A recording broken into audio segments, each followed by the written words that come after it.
I stare and I listen, with wide eyes and ears anxiously tuned in. My gaze remains fixed on the screen, naively hoping that new news will bring some sense of relief.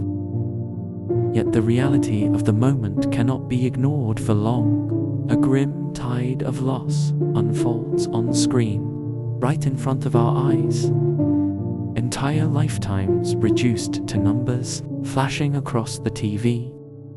Another father, another mother, another child, another cherished soul.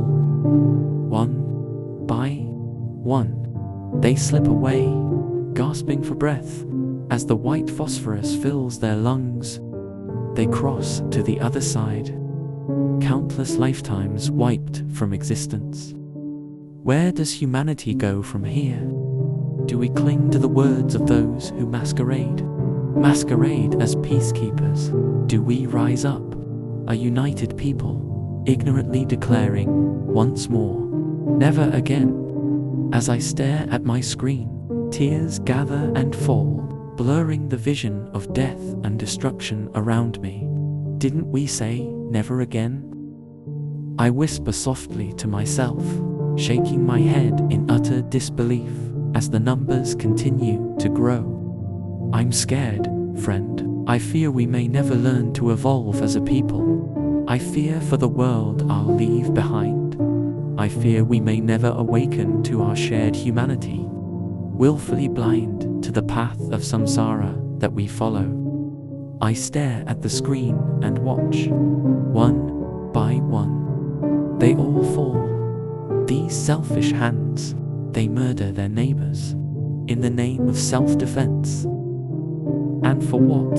For land that was never owed to you. Haven't we shed enough blood in the name of our wayward gods?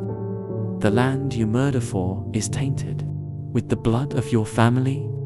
This land was yours to share, but it was never yours to own. And yet, in a fit of ignorance and greed, you murdered your gracious hosts. War, such an ugly thing. It was never necessary to find peace in this life. War is a lethal virus, a virus that feasts on our self-centered pride. It feeds off the fragility of mankind. This virus is all-consuming and never tires, devouring humanity one life at a time, while leaving only a blood-soaked trail for future generations to travel. And yet, the cure does not elude our understanding. It doesn't have to be this way, my dear friend. War will only ensure this virus spreads into infinity. The cure has always been simple and within our reach. We must not delay, friend. The cure is within our grasp. Reach out and place your hands in mine, for I have the cure you so desperately seek. Love your neighbor with selfless compassion, for this land is saturated with blood, and it's crying out, saying, enough.